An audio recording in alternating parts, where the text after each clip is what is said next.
Hi guys, magandang araw po sa inyong lahat. Ito pong muli ang inyong lingkod, si DIY KKB Informative.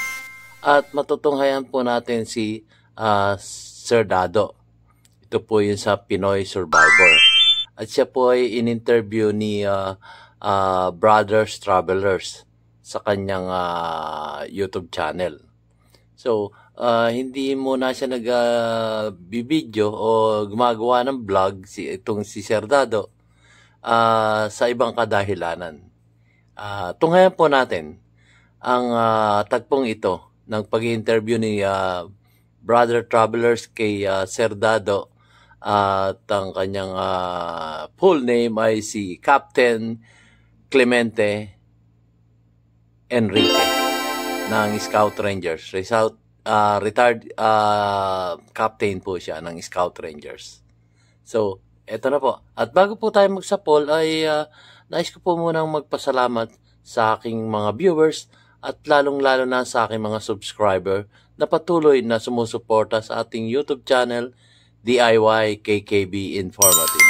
So, marami po tayong malalaman dito at may matutunan din tayo kung bakit kumbaga, sa tagal-tagal ng mayroong mga video-video na ganito, wala naman lumalabas, di ba? Yun din yung sinasabi ko mga una kong vlog, ba't tayo nyo ilabas yung video?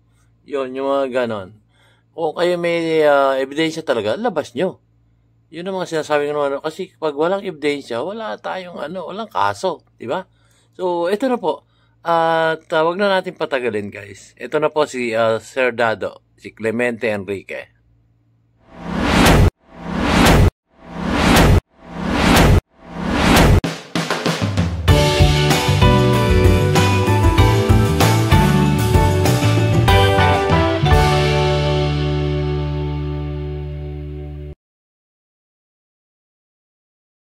Gusto kong linawin natin lahat to. Para buong Pilipinas. Pilipinas, makinig kayo, no? Para linawin natin lahat. Ang magulo nagkahapon, maraming nabulaga. Kasi mismong si FPRRD, sinabi, kung merong video, dapat lumabas pa yan. Lumabas na yan. Nung pa dapat yan lumabas. Kaya wala yan. Ganon, di ba? So, ang daming nabulaga doon. Kita nyo na, wala palang video, di ba? Now, ang bawat isang vlogger, no, I would like to approach this from as an intelligence officer, no. Saka the way I was mentored by the late General Cañeso. Well respected 'yon, at saka tinuruan ako talaga no kung paano i-analyze yung yung mga bagay-bagay. Lahat ng ito nagsimula nung si Maharlika nagsabi, merong pulboronic video. Tama ba, no? Tama, mali? Tama. Tama po. So, sinundan yon nung mga ibang vlogger na merong silang mga puting ahas din at meron din silang mga sources na merong nagkiklaim na napanood na yung mahiwagang video. PA Mayor pa yung iba. At this point, I want to clarify to everyone, ako mismo hindi ko pinapanood. At tayong dalawa at kahit sino man, naghihintay tayo na sana ilabas na. Bakit pinatatagal? Because ang tagal, alam naman natin, pag kaya nilabas, tapos ang boxing. Di ba? Correct. Tapos ang boxing. Ngayon, kung ang claim napanood na ni Sara yan o napanood ni Duterte yan, nasabi naman ni Duterte, wala siyang alam. Wala siyang alam. So, ibig sabihin, wala siyang alam. Huwag nating lalagyan, lahat tayo, huwag nating pangungunahan yung mga tao na sasabihin natin napanood nila kasi sila dapat magsabi na napanood nila in due time. Pwedeng 5 years from now, pwedeng 6 months from now, 10 months from now, ay napanood ko. O hindi kaya, pag talagang lumitaw yan, napanood nating lahat. Tama ba? So ngayon, walang nakakapanood pa, kundi yung mga sinasabi ng mga retirado, mga PMayor. Ngayon, yung si General Macanas, sabi ko, General Macanas, no? Isa sa mga vlogger na nagsasabi na meron siyang mga inside information. tayo, hindi natin alam kung ano yung extent ng kanyang information. The same way na hindi natin alam kung ano yung extent ng mga galamay ni Maharlika. But to say na walang video after na sinabi ni Duterte, ni Digong, na walang video, from his point of view, his claim is walang video. Pero from the point of view of General Macanas, he is saying it na merong video because meron siyang information o informant at his level. Kunyari, ito ka, Dan. Ito ka. Ayan, ito ka. Kunyari, ito ko. Tapos nandito si Macanas. Ito si Maharlika. The root of it all is Maharlika. Now, ang gusto nga ni Maharlika, patawag siya sa Congress. O patawag nyo rin si Macanas. Lahat ipatawag nyo. And then, tanungin, ano ba yung alam ninyo tungkol sa video? Lahat tayo hearsay. Now, hintayin ninyo na yung mismong may hawak ng video biglang lumabas. So, very exciting. As far as we can say, do you believe na si Maharlika nagsisinungaling ba o hindi nagsisinungaling? As far as we are concerned, lahat ng sinasabi ni Maharlika pumupuntos. Tama ba, mali? Pumupuntos. Ibig sabihin, Maharlika has developed enough credibility such that sa mga subscribers niya o kahit hindi niya subscribers, because they trust Maharlika so much, exposing the truth, pumupunta siya sa kanya, kinakausap siya, tinatawagan siya, nag-i-email sa kanya, whatever. They make contact sa kanya kahit saang sangay sila sa gobyerno. In fact, Maharlika is the netizens version of National Intelligence Coordinating Agency. Maharlika is the Director General ng Informal Intelligence Network ng lahat ng netizens. Such that isang tawag lang, isang kalabit lang sa Facebook, sasabihin, Miss Maharlika, nandito ako, nagtatrabaho sa ganyan. So, makuha niya information. So, as far as we're concerned, lahat ng sinasabi ni Maharlika, pumupuntos.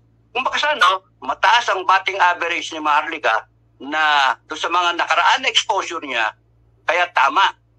So ngayon, nung sinabi niya, merong pulboronic video pero hindi pa niya napapanood. Sang-ayon sa kanyang puting ahas, meron talaga. Tapos nasundan pa yan ng ibang mga announcement kay Sonsa, kay Jay Sonsa, na napanood na rin niya. Tapos nasundan nung kay General Macanas na may tumawag sa kanya, napanood na siya. Ako, tinatanong ko yung mga sarili kong contacts. Tapos hindi pa rin nila napapanood. Tapos tinanong ko, sino ang nakakaalam kung meron talaga o wala? So, walang umaamin. So, probably yung contacts ko, hindi talaga nila alam or nagpe-play safe, ayaw sabihin sa akin kasi baka i-vlog ko eh. So, ganun lang. Okay. Dugtong ko lang ito. Ang bansa ho natin ay may tuturing ho natin na may sakit at malala ng sakit. Kasi nag-uusapan namin kanina. Ang bansa ho natin ay may tuturing na may sakit. At sabi ko nga, ito, gusto ko pong bigyan niyo ng komento to kung ano masasabi niyo. Ang Pilipinas, ang gobyerno natin ay may tuturing kung cancer na ang sakit. Malala na. Ngayon, meron po tayong antidote. Meron tayong gamot. Kumbaga sa tao, may sakit ka na. Kailangan mo nang mainom ang gamot para hindi na tuluyang mamatay. Para nakikita ko po dito, ang bidyong ito ang gamot sa solusyon. Bakit sinasabi pa po ng iba, sir, na timing? Kaya nga kanina, may ka-argumento kami dito, hihintayin mo ba bang mamatay yung pasyente mo bago mo pa inom ang gamot at sasabihin mong timing? Ano po ang masasabi niyo po dyan, Sir Dado, sa kapila? Okay. Kagabi, bago ko matulog, dinadasalan ko, Lord, ano pa yan? Ano pa to? Lumalabang ka, tapos biglang ganyan, tapos ite-threaten ka pa. Ano ba to? Tapos Simple lang yung sagot eh. I suddenly remembered something na nabasa ko. So, sinearch ko siya, ginoogle search ko siya. Si GMA. Si GMA, history natin. Nakapwesto siya ng 9 na taon. After minana niya kay Estrada, 3 taon. Tapos noon si GMA was allowed to run for a full 6-year term. Okay, no? Tama. Di ba? So, kung bubulat-latin nyo yung Article 7, Section 4 ng Constitution, nandun yung sagot. Nandun yung sagot. Such that, teka, binuksan ko yan eh. Pwede ba ang anuhin ko? Okay. Basahin ko? Sige po. Sige. Wala eh. Ha? Basahin ko na. Sige po. Binuksan ko. May nalalaman din kami. Article 7, Section 4. Makinig kayong lahat. Opo. The President and the Vice President shall be elected by direct vote of the people for a term of 6 years, which shall begin at noon, 30th day of June. Yun ang mahalaga.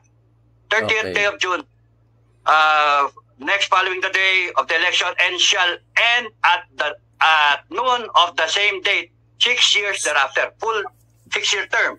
30th of June. Mahalaga yun. 30th of June. The President shall not be eligible for any re-election. So one term lang.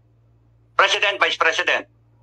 No person, itong pinakamahalaga, para malinaw sa inyo, no person who has succeeded as President has served as such for more than 4 years, more than 4 years, shall be qualified for election to the same office at any time. Tagalogin ko. Kung ikaw, Presidente Dan, Brothers Travelers, Presidente ka, busy ako, may cancer, natanggal ka sa opisina, no? Opo. Pumapasok ka pa lang sa 1 kalahating taon mo. Sa 1 kalahating taon mo pa lang, 1 year, 6 months, 1 year, 6 months going to the 7th month, ngayong January, no? Natanggal ka. Ako busy mo. That makes me by succession the President of the Republic. Tama ba? Nasa Section 3 po yun. Correct. Pero yung na-serve mo is 1.5 years. Ang masa-serve ko ngayon, unfinished term mo, will be from now hanggang 2028 is more than 4 years. Okay. More than 4 years.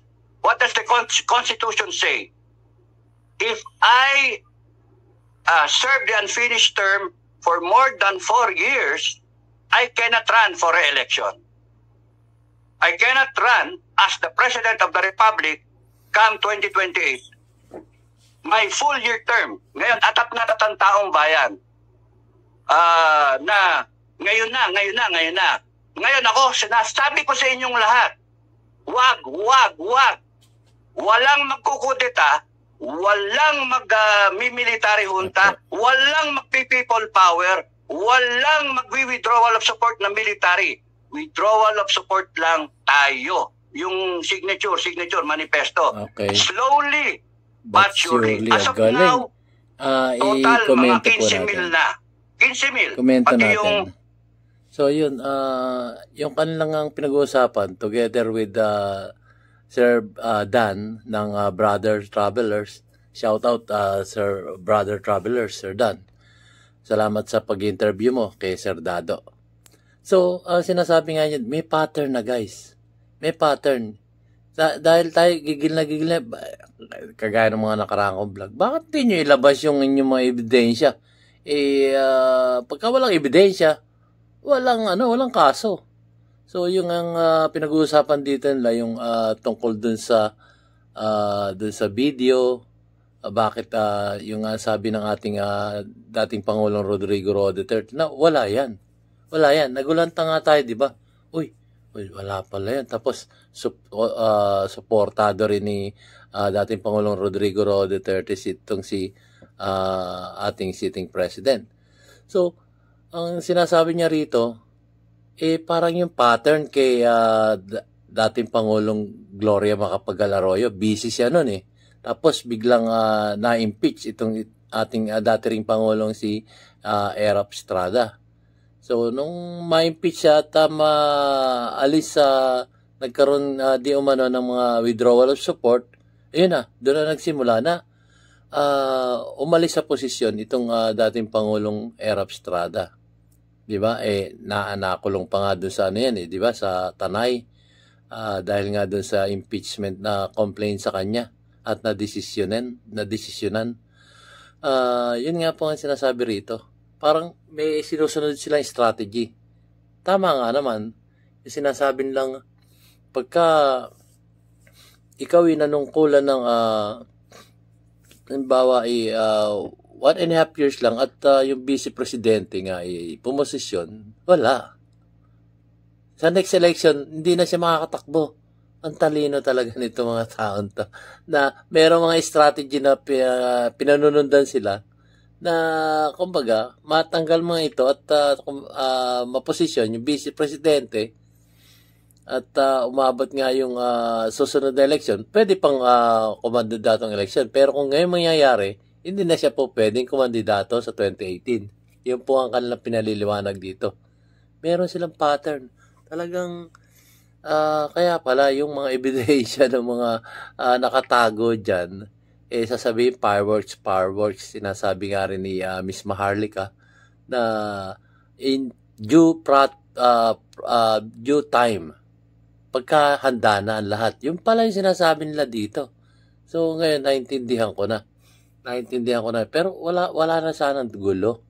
Yun po ang panawagan ko rin po sa lahat na wala sanang gulo. Kasi pag nagkaroon ng gulo, ayun na, kawawa tayo mga Pilipino. Ang apektado kasi sa atin, yung mga trabaho natin, yung mga pang-araw-araw nating hanap buhay para sa ating mga pamilya, yun ang mga apektuhan. Magaganap nga yung ganitong sitwasyon, ang problema, pagka merong gulo, wag naman sana mangyari, apektado po yung maliit na mamayang Pilipino dito sa Pilipinas. So ituloy po natin. Ngayon ko na naintindihan. Shout out po ulit kay Brothers Travelers na si Sir Dan. Okay, go ahead po, Sir Dado. Tara po, tuloy natin. Sa change.org, tsaka yung sa akin. 15 mil. Ano yan? Yung 15 mil, nakakatawa yan. 15. Ang mandate ng presidente, 31. Tatawanan tayo. Wala. But this is a democracy. Kung ang pirma ay hanggang 100,000 lang, 1 million, majority wins. You still have the mandate for BBM. And he finishes his term by 2028. Tama, mali? Tama. That's why, if you really want to exercise your sovereign will, you just read the manifesto, accept it as your own manifesto, and then you sign. You indicate your signature. And kung dumami yan, then it becomes something. Hanggang kailan? June 30. Yun yung sinabi kong date, June 30. So by June 30, kunyari ngayon, January, February, March, April, May, June. 6 months, June 30. Nakapirmata ang mga 30 million. So 1 million ngayon, 2 million sa next month, 3 million, increasing. Tumadami, nag-snowball. Then probably by the end of June, you have 30 million. Why is it important? Such that nandoon yung sovereign will ng tao. Ang na-withdrawal of support sa KBBM. Tapos, seeking for BP Sara to step in to save the vote, to save yung cancer na sinasabi mo, yung pasyente. Tayong lahat yun, Pilipinas. Tama? So, hindi dapat hinugin ng pilit ang vice-presidente. Yun. Huwag hinugin ng pilit na rally na, people power na. No one. I'm telling you, Pilipinas, walang magpi-people power.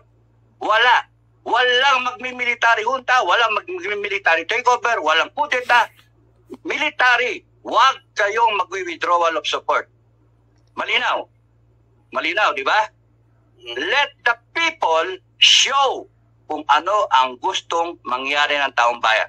Kung majority ay naniniwala BBM pa din, di BBM tayo, majority wins in a democracy.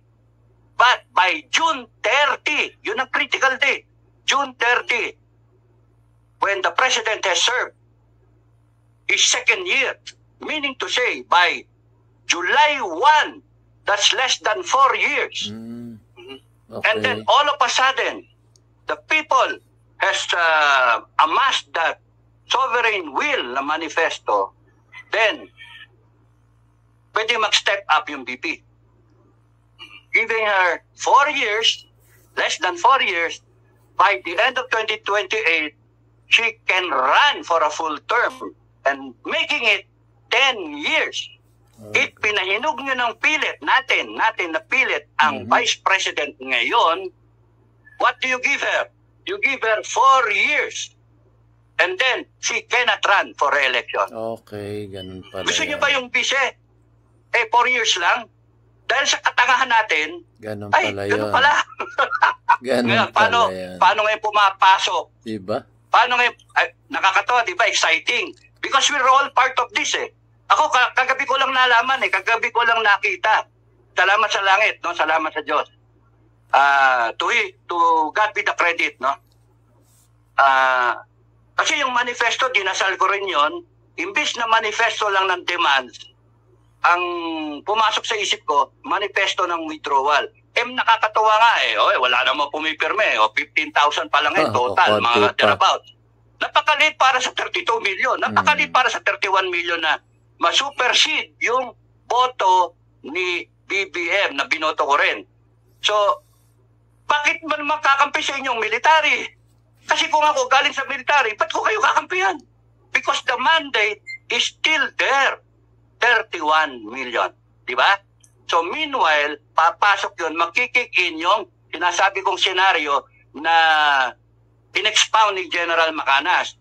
Senaryo number 1, status quo. Doon tayo, ngayon, status quo. Senaryo number 2, reverse the trend. Doon sa scenario 1 and number 2 lang tayo. No, number 3, withdrawal of support na yon. Magre-resign na siya. Number 4, ipipilitin siyang mag-resign. Pipilitin siya palabas sa Malacanang. Number 5, ide-defend niya yung sarili niyang pwesto. Number 6, magkaroon ng military junta. Ayaw natin lahat yon. Doon tayo sa 1 and 2. Ngayon, problema. Number 1, status quo. O di tuloy-tuloy ang bakbakan. Tuloy-tuloy. Pero habang nangyayari yon, ang mga tao, ang tulong na lang ninyo is to exercise your right. Yung right na sinusuppress ngayon. Now, I'm in fairness to the administration, in fairness to BBM, lahat ng kasama niya, in fairness, maraming salamat at hindi nyo pa tinetake down ang aking Facebook. Maraming salamat at hindi ako kinakasuhan because ma-acquit din yan eh. Dahil sa malayo sa definition ng sedition, yung balak niyong isampa sa akin. Panay pananakot yon ng mga loyal sa inyo. Mga Pilipino, huwag kayong matakot na mapapano ko. Hindi ako natatakot, hindi ako pwedeng takutin. Ngayon, paano ngayon ang usapan ng pulburon? Mga Pilipino, ang pulburon is ang royal flush. Kung sino man ang umahawak noon. Royal flush. Kumbaga sa pusoy, tatalunin pa noon yung 4 na alas. Tama ba? Yung full house, lahat-lahat. Royal flush, high pa. 10, Jack, King, Queen, alas. So, yung royal flush, pag isang bagsak noon, sige, pagtaasan pa tayo ng taya, taas. Biglang ibabagsak mong ganyan, kahit sino kalaban mo, talo. Tama, no? Tama. Tama po. Tingin ko, kung meron man nung video na yon, malalaman natin. After June 30. After June 30. Follow-up question ko regarding food. Galing ha. Tama po. Follow-up question lang to, sir. Makakatulong po ba ang video ito para makuha natin yung mga milyon na sinasabing withdrawal of support kay Bongbong Marcos if ever na mailabas? Kasi tignan nyo, Dan. Kasi tignan nyo. Go ahead, sir. Go ahead. Kunwari, hawak mo yung video ngayon. Hawak mo, may nagbigay sa'yo. Anong gagawin mo? Well, I will Anong gagawin mo? Kung hawak mo yung video ngayon? Ilalabas ko po. Very good. Yun yung totoo. Ilalabas mo. Kasi hindi mo pa na-i-incorporate sa sarili mo yung sinabi ko sa inyo. Kung ganun din ako, kung hawak ko yung video, because in one of my vlogs, sinasabi ko, ayun kay Jojo yata sinabi ko, walang yan, pinatatagal nyo pa. Bigyan nyo sa akin, ako mismo maglalabas. Ganun din, sinasabi mo rin yun, di ba? Because kung nilabas mo, ano mangyayari? Ano mangyayari pagka nilabas mo? Well, tingin ko mawawalan ho ng moral ascendancy ang presidente at makikita ng taong bayan. At yung pinapipirma withdrawal support, hindi lang triple yan, makukuha ho natin yung ano. Kaya nga, minamadali ho nila kasi meron withdrawal of support, freedom of expression and freedom of speech. Ano? Very good. Now, sasabayan po ng ebidensya. Di po ba? But then, allow me. Go ahead, sir. Pagka nilabas mo ngayon, tama yung sinasabi mo, mawawala siya ng moral ascendancy. Hindi na makakakandidato si Sara Duterte. Pero sudden, ang result nun is endgame and then sudden change of command. Di ba? And that brings the Vice President up the ladder na ang isa-serve niya is more than 4 years. Okay. Kasi ngayon, hindi na siya makakandidato. nasa 1 year and 7 months pa lang tayo, papuntang January 30. 1 year and 7 months, making the Vice President, kung mangyari ngayon yan, ilabas yung video ngayon, that will make her President for the next 4 years plus. Which, pagdating ng 2020, she cannot run by virtue of our Constitution for a full 6-year term. Kaya kung ako, kunyari ako ang may hawak niyan, I will hold on to it bibitin, muna. Parang yun yung pampusoy ko sa inyong lahat. Pampusoy ko. Yun yung Royal Plus. Kung hawak ko yan, ano pwede kong gawin? I can demand. I can make demands. Na tayo-tayo lang. Ikaw ako, mag-usap tayo. BBM, ikaw. Tapos ako, si Tukmoy. Tukmoy ako. Akala mo, hawak ko yung video mo. And then I can exert pressure. Bakal, tigil-tigilan mo yung pag-ano ninyo, ha? Tigilan nyo yan, ha? Yung mga ginagawa nyo, ha? And that will change somehow yung patakbo nila. That video is very important. That can bring down the president. Because mawala ng moral ascendancy, tama yung sinasabi mo. But at the same time, when the president is brought down, the vice president steps up. Yun ang ayaw mo mangyari. Not now. Hindi pa. Because sa nakikita ko, analysis to lahat, ha? Analysis. I'm just sharing to you yung analysis ko. That's that. Pagka pinapanik mo ngayon yung vice president, lalabas, she will only have 4 years na term. Sayang naman. Di ba, no? Sayang. Unless nabaguhin natin yung gobyerno natin. Ayaw nga natin baguhin ngayon. Dahil sa hindi katiwa-tiwala ang mga gustong magbago. I-plug ko na rin, baka makalimutan ko kasi sabihin. Pilipinas, mga Pilipino, ang kapwa ko Pilipino na mamahal sa bansa, sabihan nyo yung mga kamag-anak nyo, huwag pirmahan yung People's Initiative na yan. Yung 100 ng bayad, mga walang yan, anong tingin nila sa atin? Aso? 100? Mga gago?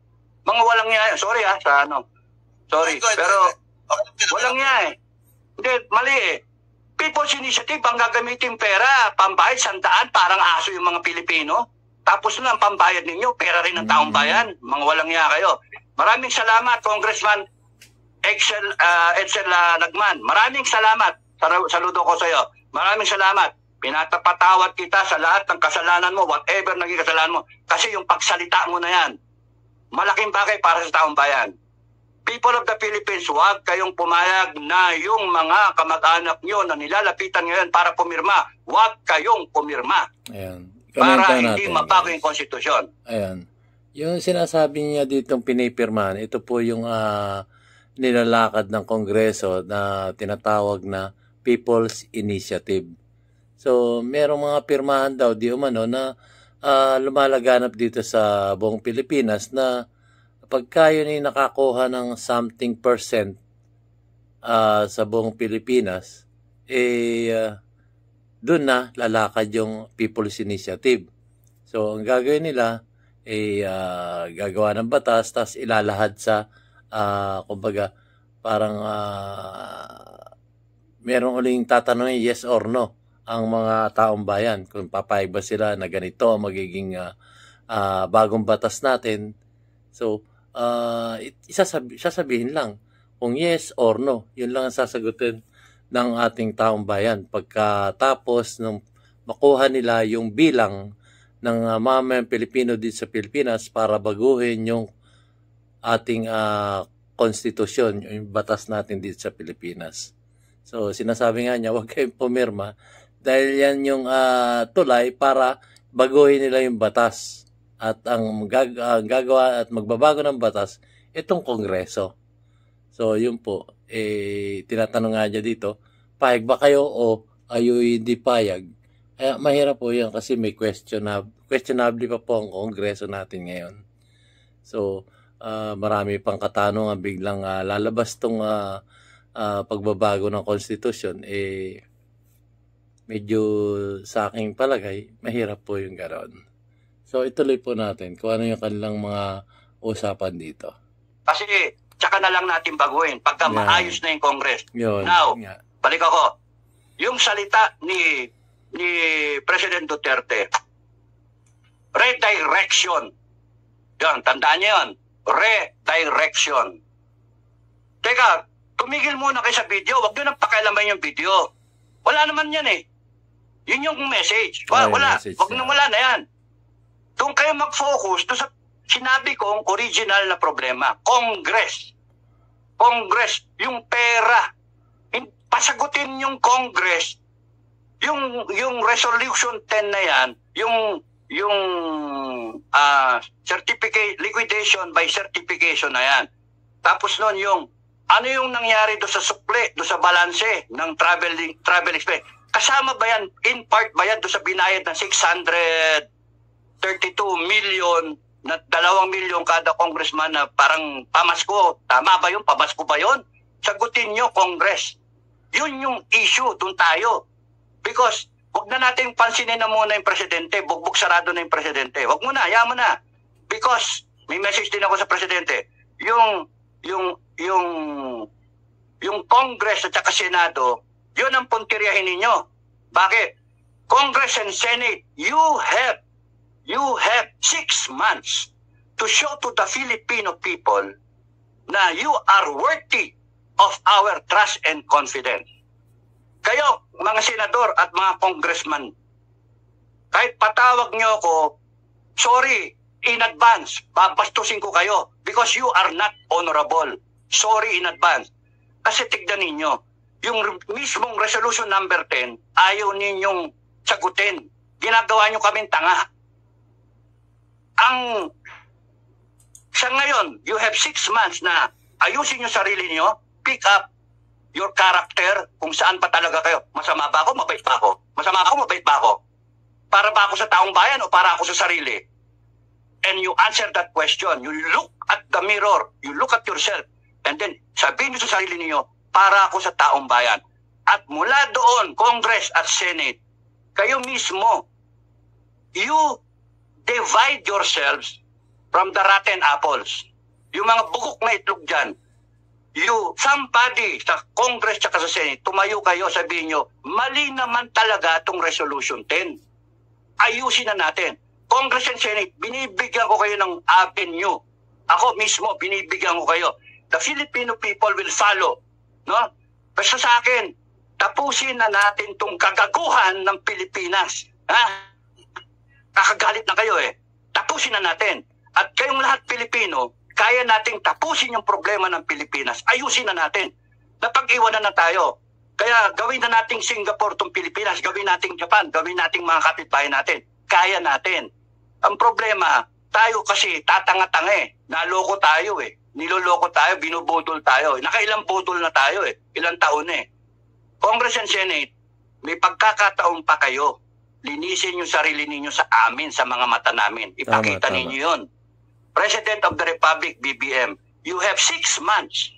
6 months hanggang June 30. Because after that, wala na, bye-bye. No, bye-bye. Because by 6 months, mula ngayon, marami na kaming pumirma. At malalakpasan namin yung mandate, yung binigay namin sa iyo, yung pabawiin namin yon. Ako binawi ko na eh. Naglakas loob ako, bawiin yon. At maraming sumusuporta sa akin. Yung hindi lang ako nagbablog, nag-worry na lahat. Pati si General Macanas, tinawagan ako kung safe pa ako. Ang daming tumatawag sa akin. Sa mga vlogger, sa mga OFW, ang daming tumatawag. Pati mga retired na enlisted man tumatawag. Sir, okay ba kayo, sir?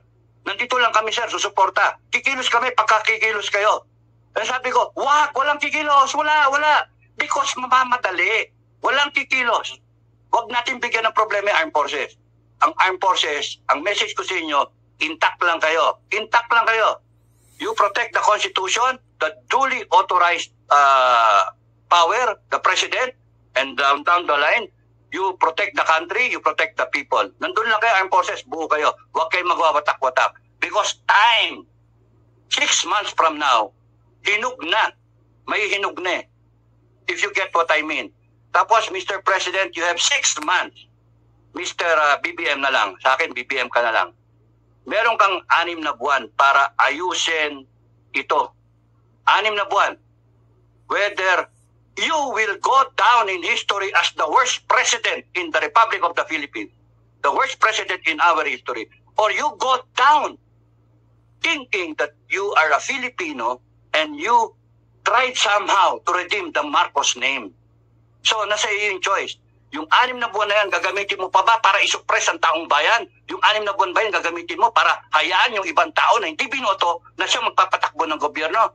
You have 6 months to correct it. Rectify the problem. As kami, we're trying to rectify the problem. Nabudol kami. That's why yung manifesto na yan, we have the choice kung babaguhin pa namin yung aming kinreate na monster. Tayo nag-create niyan eh. So, may option ako na bilang isang citizen ng Republic na ayusin to. Mas mataas ako sa Constitution. We, the sovereign Filipino people, imploring the aid of God Almighty, nasaan ang gobyerno? Nandito sa ilalim lahat sila. Kaya, nilinaw ko yan sa mga vlog ko. That's why maraming nagising doon.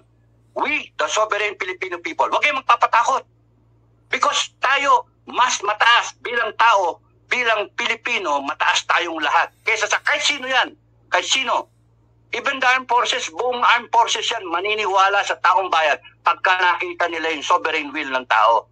Pero kung magpapatakot kayo, dahil sa pailan-ilan lang, mga vlogger na bayaran, yung mga expert dyan, yung mga troll, wala yan. Kayong mga troll at saka mga bayaran, 6 na buwan na lang kayo. Sige, tumanggap kayo na tumanggap ng bayad. 6 na buwan na lang kayo. Because pagka nahinog na yung prutas, no, pipitasin na, malalaglag kusa yun. Aanihin na kusa yun. At matitikman namin. Yun yung bagong Pilipinas, di ba? Bagong Pilipinas. Yun talagang bagong Pilipinas. Ang sinasabi ko sa inyo, wag yung 4 na taon lang ang ibigay natin. Ang bigay natin, 10 taon. Binibigay natin sa kanya, hindi. Binibigay natin sa sarili natin. We deserve a better Philippines. Back to you. Ayun. Sir, Captain Dado, kasama po natin. Ayun, guys, so narinig natin si Captain Clemente Enrique, si Sir Dado, aka Sir Dado, ng dating Scout Rangers dito sa ating bansang Pilipinas. So, yun, inilahad niya kung bakit siya nag-withdraw ng suporta sa ating sitting president ngayon at kanya ipinaliwanag din kung paano mga estratehiya na kanyang naiisip at narinig naman natin yung lahat ng kanyang mga gustong gawin at gustong magawa patungkol dito sa anomalya ng ating kasalukuyang gobyerno. So, yun po guys, at nasa inyo na ang huling hatol kung naaayon ba kayo o hindi kayo naaayon. Pwede naman kayo magkomento pagkatapos itong video to na napanood nyo, komento lang kayo guys. Baka sakaling meron tayong mapulot na aral sa inyo. Kasi ito, nakita ko may napulot tayong aral at may natutunan tayo dito sa kanyang mga sinambit dito sa kanyang interview with Sir Dan ng Brother Travelers. So, hanggang dito na lamang po guys. Antayin ko yung mga komento nyo. Baka may mapulot din tayong aral dyan sa mga komento nyo. So, hanggang dito na lamang po. Maraming salamat po sa pagtunghay sa ating YouTube channel, DIY KKB Informative. At laging sinasabi ni DIY KKB Informative, bago na po ito, mayroon po tayong simula at meron tayong wakas. Maraming salamat po sa inyong pagtunghay. See you on my next vlog guys.